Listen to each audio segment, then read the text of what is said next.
Hi, good day to everyone. It's Sukuna here. I'm at the Riverside Transport Museum. Look at this nice building here. It's raining today.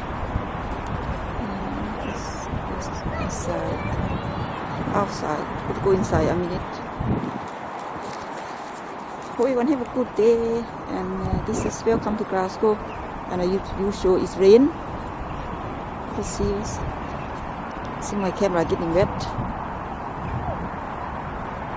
There's tall ship there. There's a little tall ship there.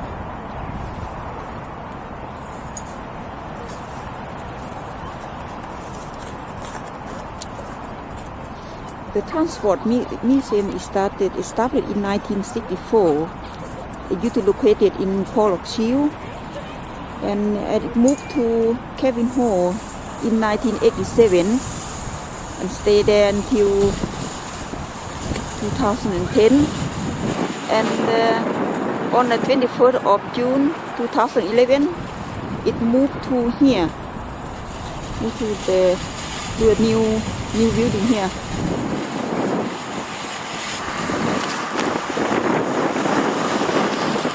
This building is architect called Zaha Hadid, architect, new design this building. You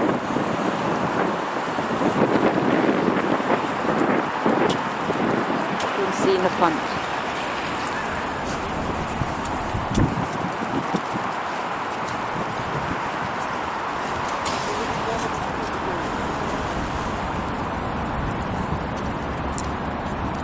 It's pity it's raining today. You could have seen a bit. See a nice surrounding, nice building. It's lovely.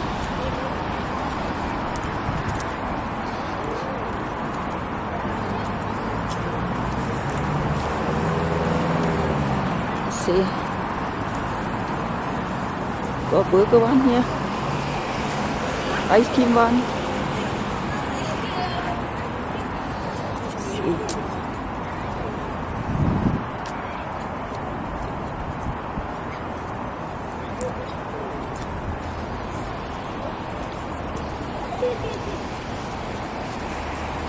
It's quite a big building.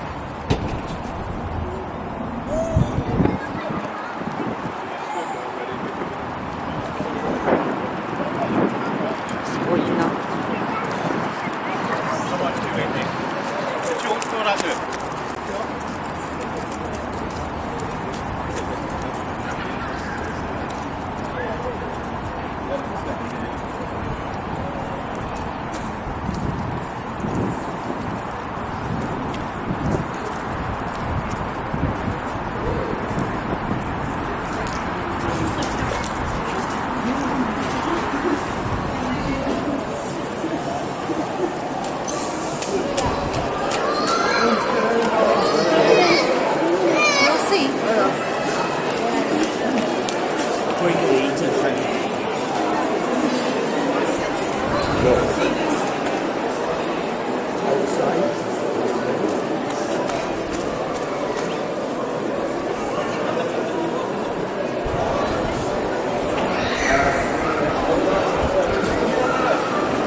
Sunbeam Talbot.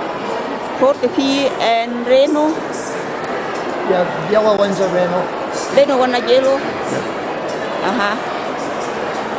Okay. Some of them are relatively modern. A lot of them are much older. And what's for this one here? What's that one? What is that? That's a Rolls Royce. The black one here. I can't remember what that is.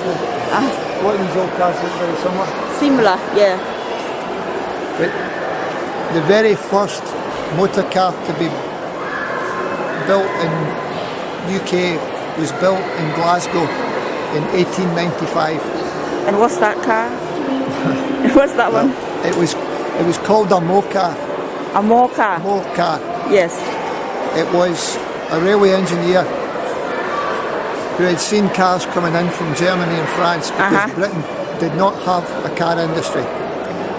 The main reason for that was the people with all the money that sat in Parliament that owned the stage lines, the trains, the canals, did not want to compete against the motor car. Right. So there was legislation. You could not go faster than 4 miles an hour. And you had to have a man at the front waving a red flag in case you frightened the horses. What year is that? That would be late 1800s. 1800. Yeah, that's the first car. Yeah. Yes. Every year there is a rally from London to Brighton to celebrate the removal of that particular piece of law. And it's vintage cars like that, old cars like that. They take part in that rally from London to Brighton to celebrate the lifting of that particular law. The law was allowed 4 miles an hour. 4 miles an hour. Now they celebrate because one they march to from Brighton to what's that? Brighton to London, you would say. Yeah, that's the rally to celebrate. Rally to celebrate that the law was. They did away with the law. They get away with the law. Yeah. But in this museum we have the largest collection of Scottish-built cars in the world. And that's a Scottish-built car. This one here? Yep. And here. And this Scottish-built car, this one. And what makes that one? It's a Gale. It's a Gale, right, okay. And this? That's a Ford Model T.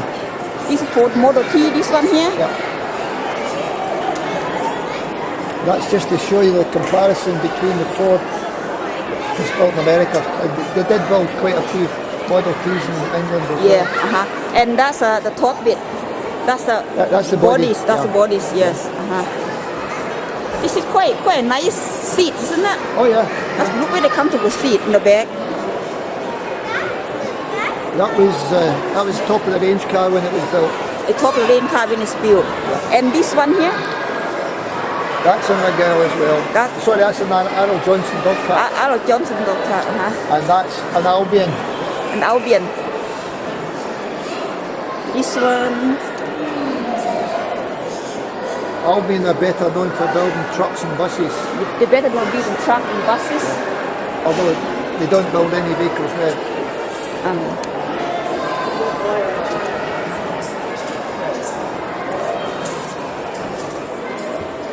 This is a dog cart, 1901. 1901? Yeah. Yes. If you look at that, if you take away the steering wheel, you could imagine that with a horse at the front. With a horse at the front.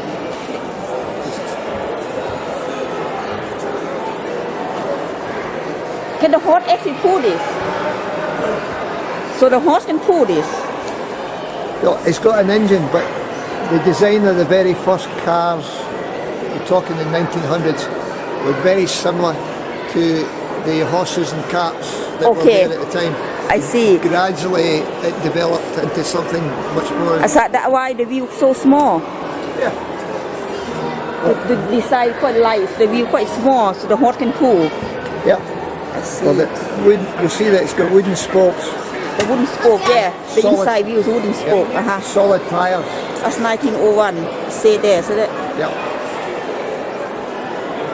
Okay.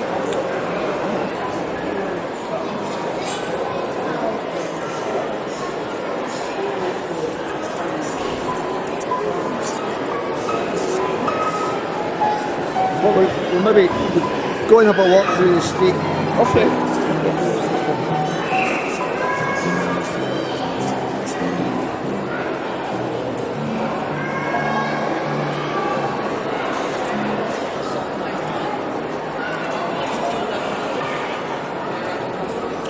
Oh, this is a horse and carriage.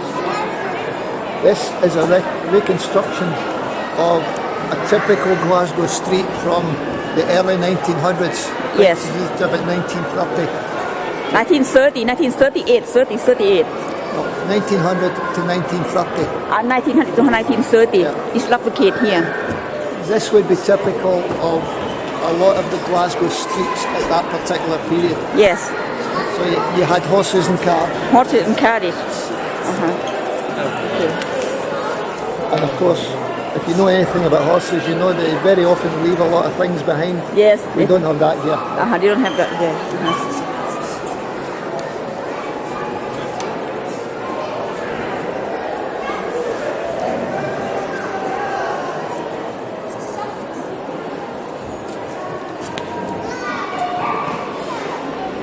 So this would be fairly typical of a street in Glasgow of that particular era. Yes. We've got a public house. Public house. Public house mean pub, yeah? Yeah, pub. Yeah. And the red post box here, so always been used. That post box is still in use. That is the oldest post box in Scotland. And they still use it still today. Yep. If you wanted to send a letter or a postcard to some of your friends, you get a card at the shop, post it in there, and it will be franked with the name of the museum on it. Oh. The mail will be listed about 5 o'clock tonight. 5 o'clock tonight. I see. It is interesting. Kids love to make noise. Yeah. This is one of the earliest Glasgow underground carriages. Yes. When it operated? What years operated? 1890, 1898 again. 1890. Where's it go? Just round about the city. Around about city in Glasgow. Yeah. You see the first one it running underground, first underground running. I see. The Glasgow Underground should have been the world's first.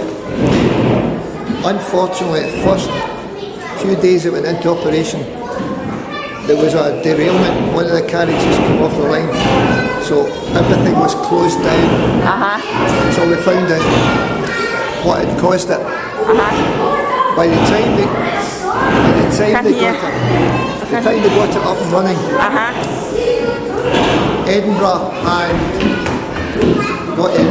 Glasgow and one of the big European cities, they had got their undergrounds up. So Glasgow was actually the third underground in Europe to actually go into operation. Right. Very unusual. Yeah.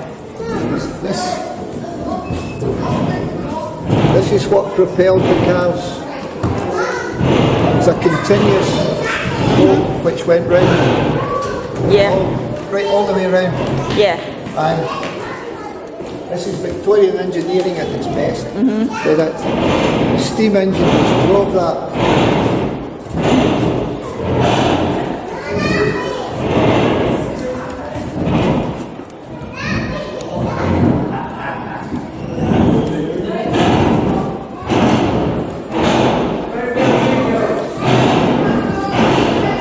That is the mechanism for propelling the carriage.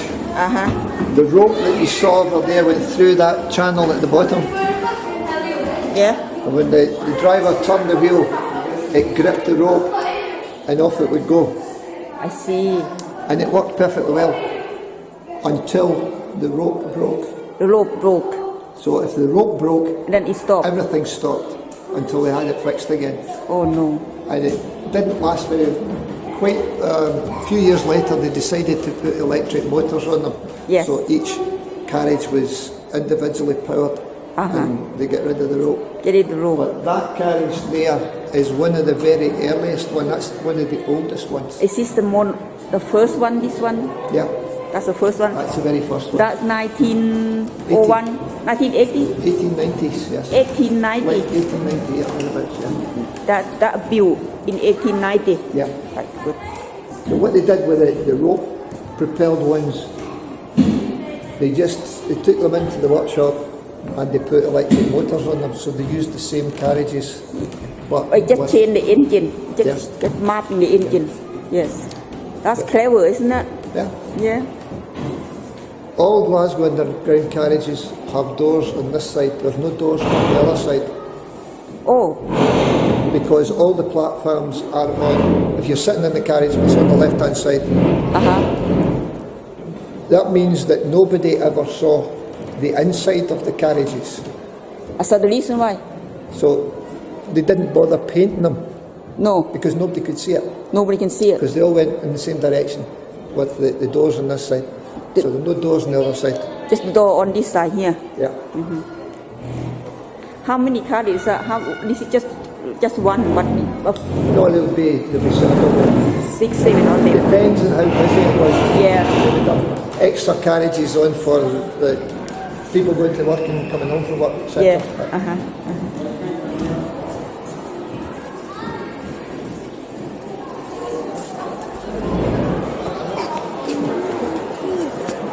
See cheese there, right? And see cheese. I just do my cheese.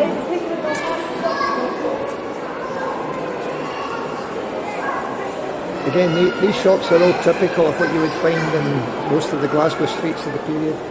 In the period, so 1900 to 1930. Yeah. Right. Okay. That's what it looked like here in 1900 to 1930. About look like this, replicate. You see the poster up there? Anchor Donaldson were a well-known Scottish shipping line. And a lot of people were emigrating to Canada at this period. And that's how much you paid to get sail from Scotland to Canada. So for £2, £2. You can go to £2. Canada for £2. Yeah. Yes. So what kind of sales are for £2? You get on a boat, the ship. Yeah. Yeah. £2. Yeah. To equivalent to £200 now. You say A lot more than that now. I a lot think, more yeah. than that now. But for £2, you would not get a plush luxury cabin. No, just You would- standard. You go what was known as steerage. So everybody that had the £2 fare would be together in an area, and they would be sleeping in benches or whatever. Whereas, But £2 you get there anyway, right? oh, you get, yeah. No That's worry, why- I would go for £2. They reckon there's probably as many, if not more, people of Scottish descent in Canada than there are living in Scotland today. Yes, but you can get in there for £2. Yeah. Yes. That's Kronbrücke. Okay. And what is that, this car here? Which is the petroleum company? British Petroleum. This particular truck was built specifically for the army, For the army. First World War. So this truck built especially for the army in First World War. Yeah. There were a number of companies, because there was a big demand for trucks. We called them lorries in those days. A lot of small companies started building trucks, Yeah. sold them to the army. When the war finished, there was a massive oversupply of trucks. The second-hand one. Yep. Yeah. And this is one that had been in the army, had been working in the army, and it was bought by British Petroleum to deliver barrels here. of fuel and oil and whatever. Yes. But they didn't make any vehicles after that. No.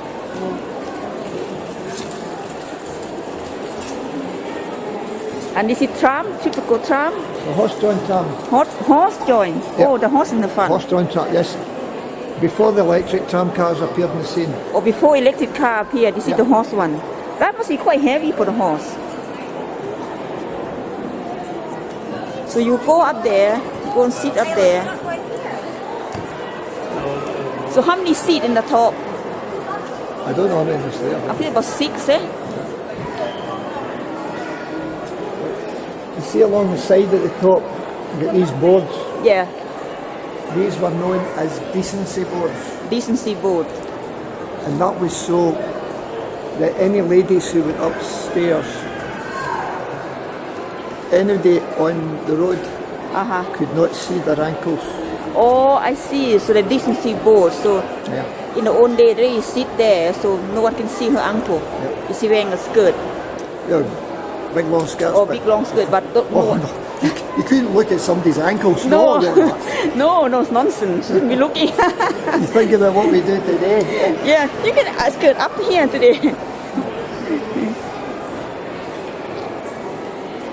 And so only have 2 horses to pull this. Only have 2 horses to pull this carriage. The horses would only do maybe a couple of miles. It's too heavy. Yeah.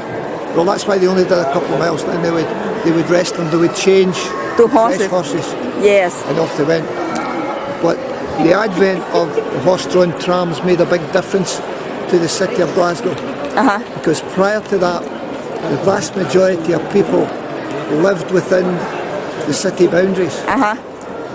and it wasn't really a very pleasant place. There's a lot of smoke, dirt. You can imagine the horses. But when the trams came along, it meant that people could then move out with the city boundaries. They could go out into the country, Yeah. Yeah. and that led to the extension of Glasgow got bigger because of that. Uh-huh. Okay. The original horse-drawn trams were actually operated by a private company Uh-huh. who were contracted to the council. Uh-huh. But the councillors decided that these people were making too much money. Uh-huh. So when it came to renewing the contract, the councillors said, no, we're not going to do it. We are going to take over the operation of the tram cars. Yes.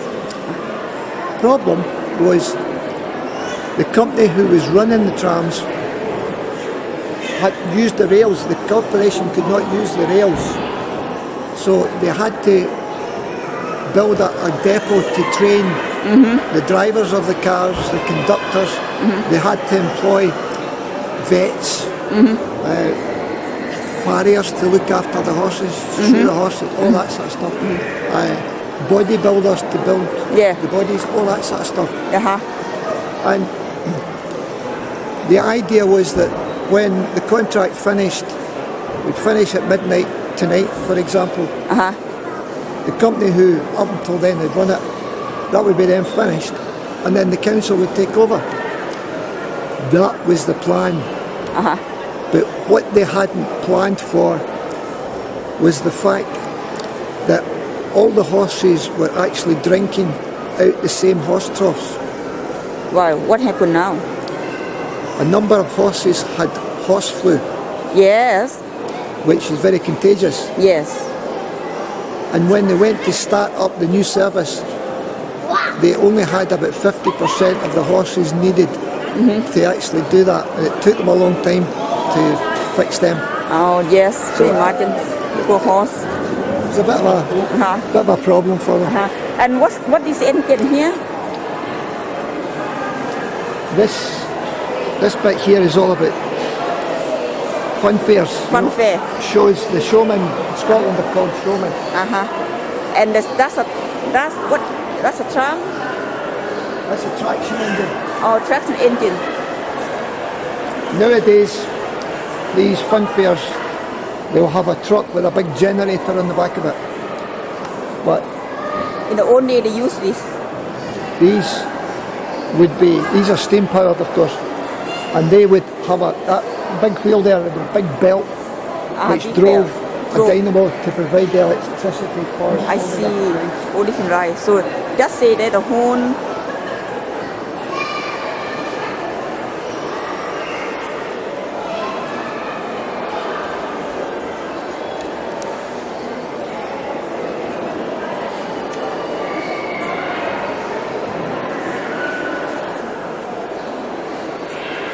That's a tram area. Okay. Oh, that's what they in the old days how they use it for. That's in the lorry allowed development massive right. Also see there.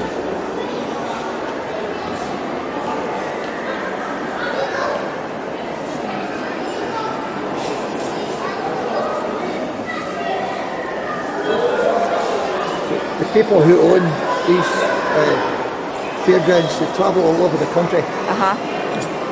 Travel all the country. Yeah. What is that thing here?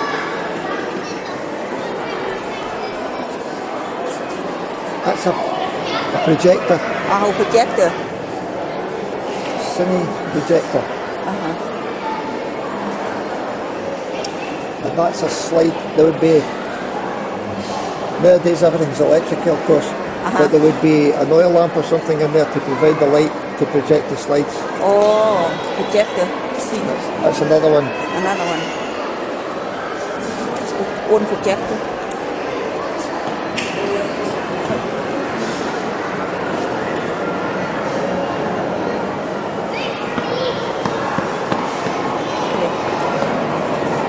Okay, you can see.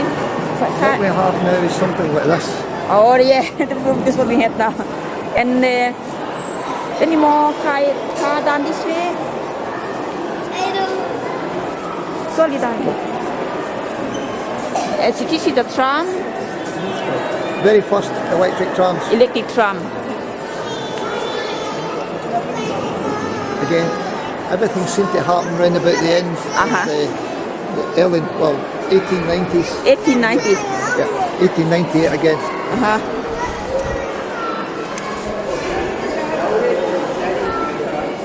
Are we allowed to go up to see up inside?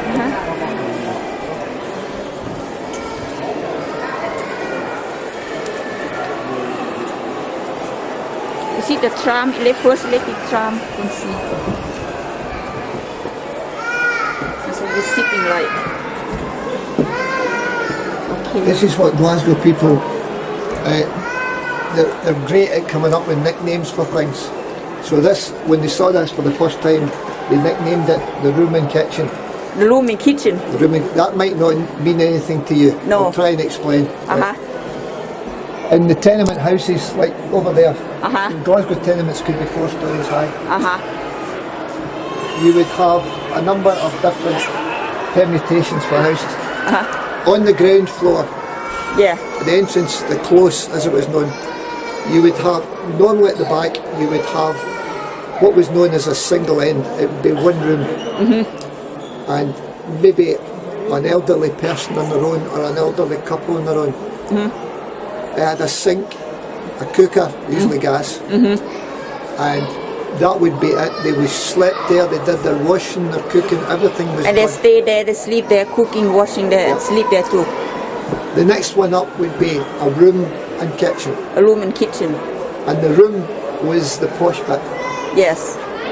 Kids would not be allowed to play in the room because it would be kept for special visitors, for example, or perhaps if maybe grandmother moved in with the family, she would be given that room. Yes. But the room was the posh bit. The kitchen was where mum and dad, and sometimes as many as 6 or 8 kids, Sleep in all one room. on the one room. They would have what was known as a hole in the wall bed. So an alcove, a curtain over the top, a bed, Yeah. and underneath that would be another bed, which would be where they, A bit like bunk bed, yeah? yeah, Yeah. but that would be wheeled out. There'd be wheels on it, so they pull that out at night. And feed it, put it up, put it back. Yeah, and the kids would sleep there. So if, for example, there were 4 kids, you would have 2 at one end and 2 at the other. So they'd be sleeping head to tail. Head to tail. Yeah. Yeah. And so as I say, when this came along, oh, that's the room. That's the kitchen. That's the kitchen. But I don't know if you noticed. The window. No windows. No window. Just these blinds which could be pulled down. A day like this, they could pull down the blinds. What happened is rain or wind? Pull down put the on the blinds, no window. Sit well back there. The reason for that is quite simple. In the 1890s, a lot of the working men, in addition to smoking cigarettes, they're smoking, so they need they need open. yeah, but a lot of them also chewed tobacco. Chew tobacco, they spit it out. Yeah. So if you were walking along any of the streets in Glasgow, and you see one of these tram cars coming, stay away from the window. well out of the way. The other thing, of course, is that you see that the seats in the front are they're varnished wooden seats. The men who worked in the shipyards and the engineering works would go to work wearing their boiler suits, their overalls. Yes. And they would come home wearing their boiler suits. And wet and with the... If there's any grease or oil, it could be easily cleaned off the wooden seats, whereas you couldn't do that. No, with the yeah. You can't do that with the carpet one. Private one. Own police car here. This how old is police? Own police car here. 1985. Up there, the world's oldest bicycle. That's own good bicycle, yes. That was built by a blacksmith. In Glasgow. No, he's actually from Dumfriesshire. Dumfries. He worked for one of the big estates. And he'd seen, you know what a hobby horse is? Hobby horse, I heard about that. It's a bike without any pedals. Yes. You sit and you push it along your feet. Yes, And they were very popular in France. He had seen a hobby horse and thought, I can improve on that. And then he built that bike. That was before the chain was invented. Okay.